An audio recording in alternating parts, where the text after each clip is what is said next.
Todd Gleason. On.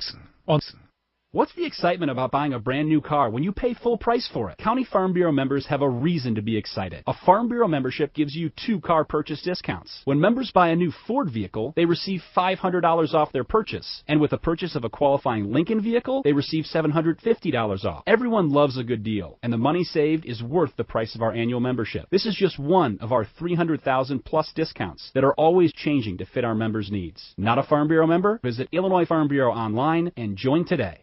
Farm Week and FarmWeekNow.com journalist Daniel Grant connects rural routes for you. With more than 2 decades of reporting under his belt, Dan is the go-to source for farmers when it comes to commodities.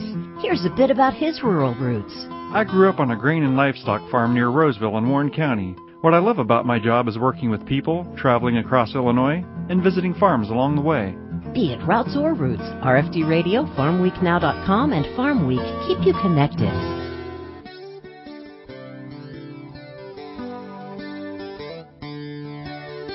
You're listening to RFD Town and Country Partners, connecting you with the food you eat, the Illinois farmers who grow it, and the food-related events, destinations, and lifestyles that make our state great.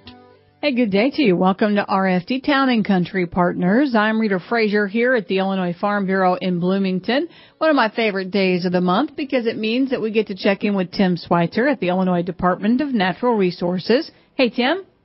Hey, Rita, how are you? I'm good. I think now, I always talk about getting a T-shirt with a great saying on it. I think you gave me the best idea in a while. It's friends are friends until they find mushrooms.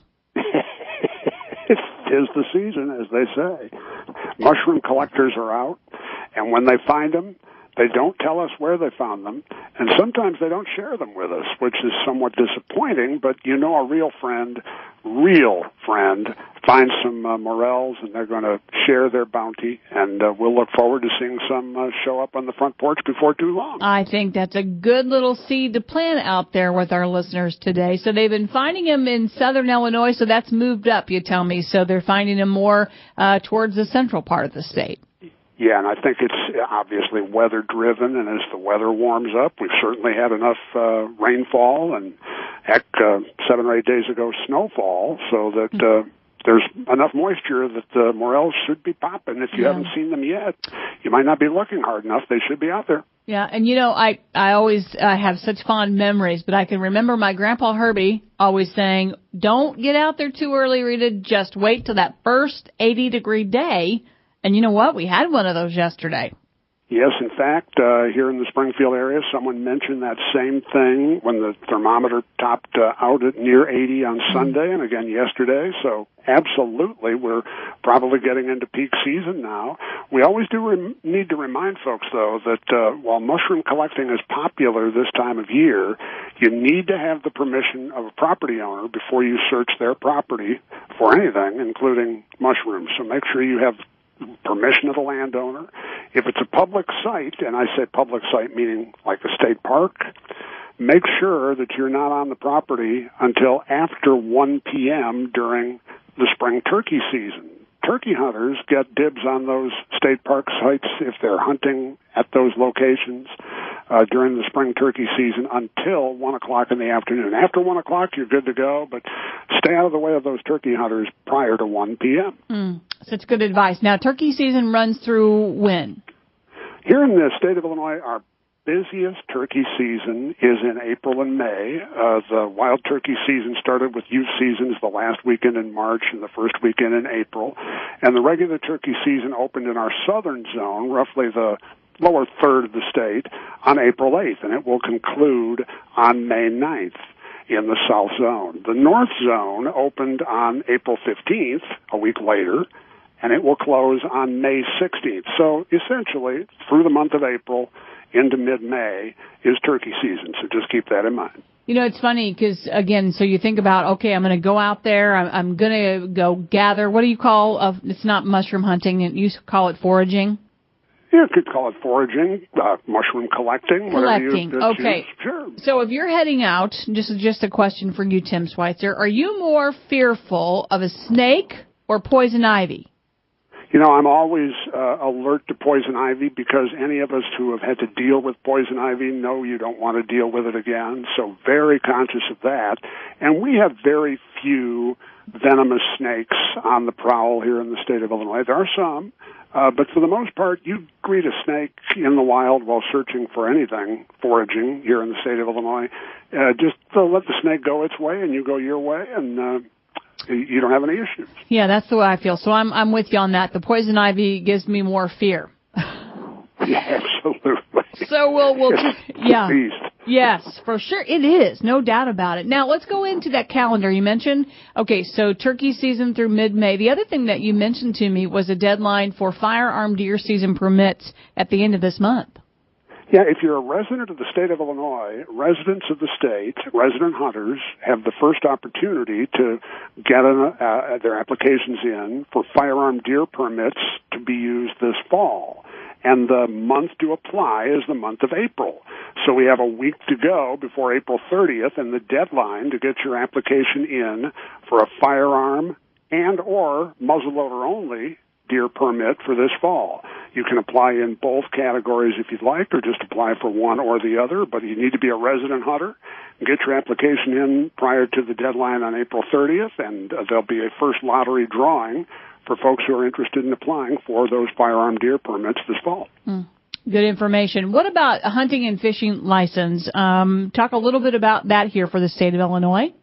Yeah, if you had a 2018 hunting, fishing, or combination license for 2018, it expired. It went out of use on March 31. So now that April is here, you need to have a new license in hand. If you don't have one yet, very easy to go buy a license at the sporting goods stores and bait shops that sell them here in the state, or you can do it online through the Illinois Department of Natural Resources website. Just have your credit card handy and get your hunting, fishing, or sportsman combination license, and you can print it out right on your home computer and stuff it in your tackle box or put it in your pocket, and you're ready to go. Now, I'm just going to be devil's advocate here, Tim, just for a second, but I'm going to say, okay, so a guy or gal out there saying, are there anybody that checks these hunting and fishing license? Can I just go out? We want to encourage everyone who plans to hunt or fish and is required to have a license here in the state of Illinois to buy their license and to have it on their person when they're participating in those outdoor pursuits. Because, yes, the Illinois Conservation Police are out, and they will check you. And if you don't have it on you, they will write you a ticket. So it's a lot cheaper to buy your license, to have your license on you, than to pay that ticket. Always great advice. Tim Schweitzer is our guest today, the Illinois Department of Natural Resources. You mentioned to me, Tim, that your state fairgrounds there, where your IDNR building is housed, was kind of busy yesterday, and lots of folks talking about monarch butterflies. It's great to have the participation of the state agencies that are involved in the Illinois Monarch Project. And, monarch butterflies have been in decline in recent years for a variety of reasons, but we're trying to keep the monarch off the endangered species list. Anything that goes on the endangered species list causes all sorts of headaches for landowners, for farmers and farm broadcasters too, Rita. If you're in need of a reason to save monarchs, it's to keep them off the endangered species list to keep you from having all sorts of hassles in the future. And monarchs and all pollinators are important to our ecosystem. They're important to crop production. We need to revive, if we can, the population of monarchs that migrate through the state of Illinois on an annual basis. And the best way to do that is to plant milkweed. And the goal here in the state of Illinois over the next 20 or 25 years is to plant 150 million stems of milkweed. And to do that, we obviously need places to plant.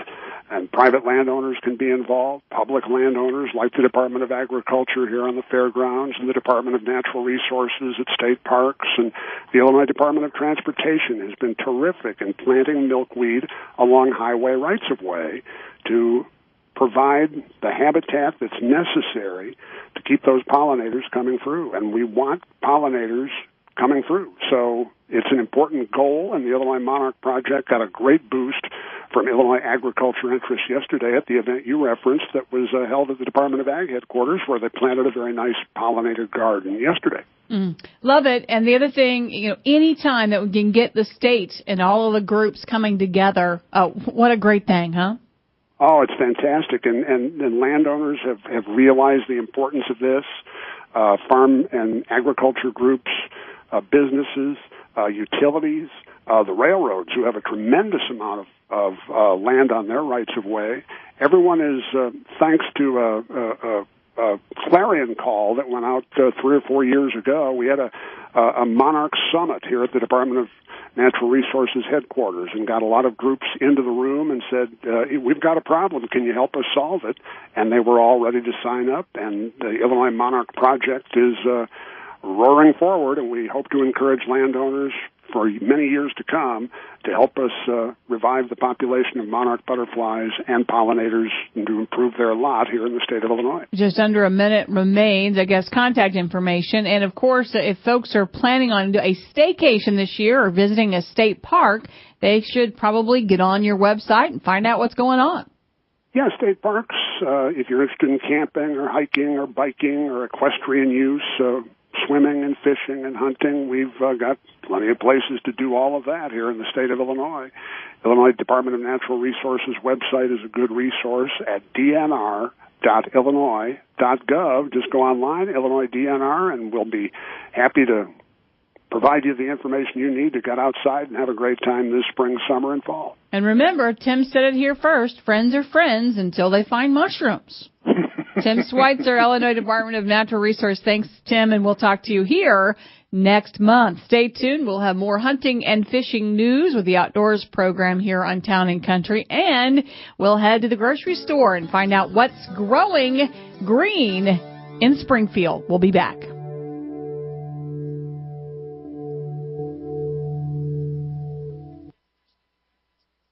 Spring is here and things are buzzing. Farmers and pollinators are working together to help feed us. In fact, 1 out of every 3 bites of food we eat exists because of bees, butterflies, birds, bats, and other insects. Pollinators are important to our food system and the ecosystem overall. That's why farmers and those in the agricultural industry are working together to protect pollinators through education, research, and conservation efforts. Visit ilagformonarchs.org to join the buzz. That's ilagformonarchs.org. Hello, I'm Trooper Teal with the Illinois State Police. April is Distracted Driving Awareness Month. According to the most recent report from the National Highway Safety Administration, 394,450 people were either injured or killed in distracted driving-related incidents. Avoid distractions while driving, such as talking on your cell phone, texting, eating, and even adjusting the radio. Wear your seatbelt and remember to just drive. A message from the Illinois Farm Bureau and the Illinois State Police. Welcome to Jim Crowley Outdoors here on the RFD Radio Network. These hobbies of mine put a lot of miles on my truck. Illinois Farm Bureau members can save $500 on the purchase of a new Ford vehicle. For more details, go to ilfb.org or contact your local county farm bureau. With me back again today, as we do every week because we absolutely love them, is my buddy from Heartland Outdoors, Matt Cheever. And Matt, you want to talk about something under the water today? Yeah, Jim, it's time to start getting the boats out and getting active, getting in the water a little bit. And, this time of year, a lot of guys will start fishing up shallow and things. And there's a lot of sediment runoff this time of year. And that's not real good on the lower unit of your boat motor and where you have the intake for the water to keep the cooling system going on those. And as you well know, when that gives out, you're in trouble. Oh, yeah. If you fire that boat motor up, there's not water peeing out the back. You've got problems. Ran into a situation like that up north a few years ago in Minnesota. We had to go from lake to lake through a small sandy channel, and sure enough, the boat quit peeing out water and didn't have any tools, didn't have anything really with us. Went by a local marina, and the guy said, I'm really too busy to help you and work on it. He goes, I can tell you to go to the hardware store and how to fix it for about $2. So go to the hardware store. We get a 6-foot piece of just string trimmer line, weed eater line. In fact, the rib kind is even better. And just keep that in the boat and snake it up through there, and it'll clean out any clogs. He also told me, he said that works great if it's sand or soil or anything like that, but if it's moss or grass or anything that's gotten in there, just take a lighter and melt the end of it and squeeze it with pliers until there's almost like a little barb on the end, and that will help drag that stuff back out. Oh. So, you know, for a couple dollars, basically, you can MacGyver a nice little tool to leave in the boat that will clean that line out and get water running through there again. And what could be a couple bucks now and a piece of weed or string left in your boat could save you hundreds, if not thousands, down the road. You know, you have just about everything else in there, but I've been when, you know, like how we usually say it is a motor stops peeing, and a couple times it's been grass. We've had to put it in reverse and shoot the grass back out, and then all of a sudden it starts peeing again. But when it gets to be that sand or that silt, I never really did know a great way to do that. And when I go to Canada every year, that has happened on some of the sandbars. So that would be a perfect way. And you could, probably about a 3-foot piece, right? Yeah, I make mine about 6 just so I have enough to work it from the top, too. Sure. Or if I, maybe at the dock, I don't want to get down in the water, I can run it through from the top and see it come out down the bottom without having to get into the water. Oh, yeah. You know, depending on water temperature. But yeah, anywhere from 3 to 6 foot. That's great, man. I really appreciate the tips as always this week, and we'll look forward to talking with you again next week. Thanks, Jim. God bless.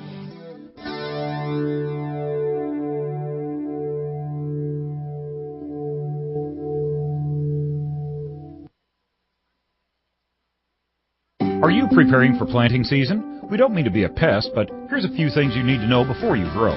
The Illinois Department of Agriculture now requires special local needs labels, including new restrictions for the use of herbicide dicamba on top of soybeans in Illinois for the 2019 growing season. Did you know these additional restrictions go beyond federally approved labels? Remember, the label is the law. To find out more about these Illinois-specific labels, visit ilfb.org/label-aware.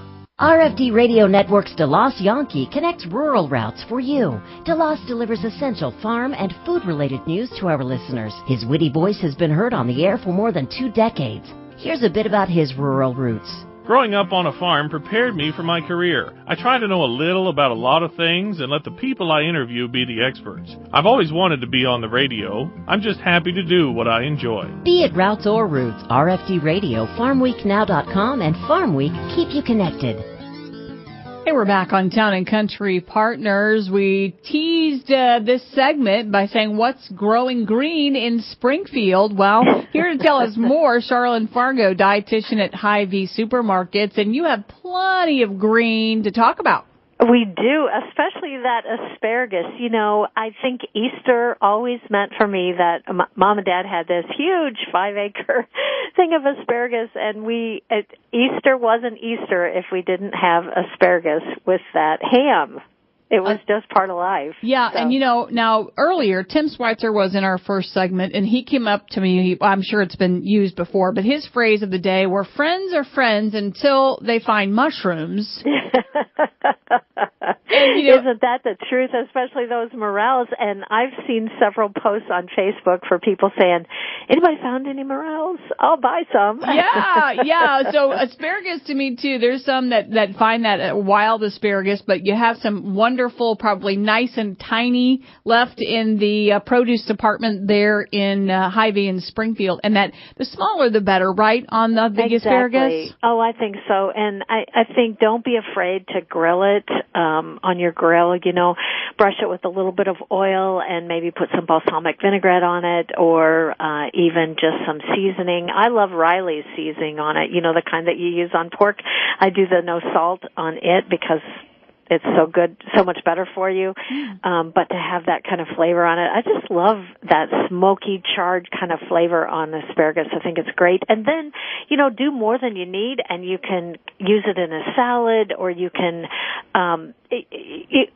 use it even with some eggs in the morning. You know, it's just I think asparagus is so versatile, and it's one of my favorite vegetables. Me too. And then, you know, goes back to another little thing though. Just don't forget you ate it when you head to the restroom later. Yeah.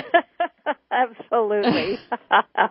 What about leftover ham? Because you were talking about that. We all have leftover ham probably in the fridge. Well, we do. And, you know, one can only eat so many ham sandwiches, I think.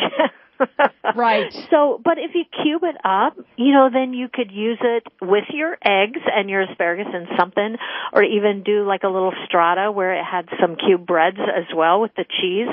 You could also grind it up into like ham balls. You know, think about that. That would be something fun. Or even in we're still kind of chilly sometimes, so like a potato soup, but add the ham in with it. Yum. Frittatas are always good, or even with scalloped potatoes. I had a guy in the store today, he was looking all over for already made scalloped potatoes. I'm like, we don't do that here. We do mashed potatoes that are ready to go, but not scalloped potatoes. So funny the different requests that you get, right? Yes, for sure. Now, it's funny that we talked about the potatoes, because I walked in the building today with a gent that had taken his, he always keeps about 5 pounds of boiled potatoes in his fridge. And I'm like, my mom used to do that too, because they're so versatile, and if you had those boiled ready to go, you could throw them into a casserole or whatever, or a soup or whatever. Or same thing if you did like mom used to do ham and beans, but it doesn't have to be the traditional ham and beans. You could just use ham and a white bean kind of thing, or with ham and country fried potatoes. I mean, there's just so many choices that you can throw those in to give. It doesn't have to be a lot, but to give just a little bit of that. Ham is so flavorful. I think that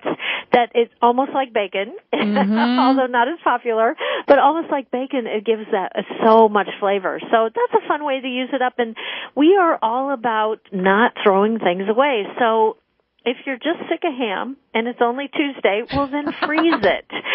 But you just want to freeze it in a manner that you can use it then. So whether that's going ahead and slicing it for ham sandwiches later, or whether it's cubing it or whatever, doing with it. But to know that use your freezer, portion it in the right sizes so that we're not being wasteful. Because isn't that something, the sustainability, that's not wasting food, so important that we do that. Plus we save money when we do that. Oh, for sure. Great advice. A little over a minute left, but we're talking in April. We're talking about ham and pork, but you're, I know, preparing for May, because May is beef month, and I bet you next month we'll have all kinds of great things to talk about in the beef department. Well, we will, because I think and I wrote about this in a recent article I did for Prairie Farmer. I think beef gets a really bad rap that, no red meat in your diet. Red meat is bad or whatever. And honestly, it's like anything else. Carbs are not bad. Fat is not bad. It's choosing the right kind and choosing the right kind of beef, and that would be the leaner beef. So you get the choice to do something with the word loin, sirloin, tenderloin, a fillet, if you will, versus something with the word ribs, prime rib, ribeye. And that's not to say you can never have that. It's just, what do you want to have more often for a healthy diet? Right. And we all can't be, we always mention it. I bet, we mentioned Mike Adams' name probably more than we all can't be Mike. Yeah. But I do. When I eat beef, I've come to really like beef in a salad. I really like that. I really do too. I like it just, especially with the little blue cheese on that too. I think it's just so, again, flavorful, but healthy for you too. And it's according to my plate, where you want to have most of it, fruits and vegetables, and then that meat is the accent. Not that we grew up that way, Rita. Right. But that's really the healthy way to do it, is just a little less meat, but still have get that great flavor and all those nutrients that you need that only come from red meat. Always great to talk to you, and you can be found at the Hy-Vee in Springfield, and folks can always, you mentioned Prairie Farmer, but you write for a lot of publications, and you're a friend to Ag. I am, so thank you, Rita. Great to talk to you. Again, Charlotte Fargo, she is the dietitian at Hy-Vee store in Springfield. Thank you for being a part of our afternoon here on the Town and Country Partners program. This is the RFD Radio Network. Thank you for joining us for RFD Town and Country Partners. Get out and enjoy Illinois.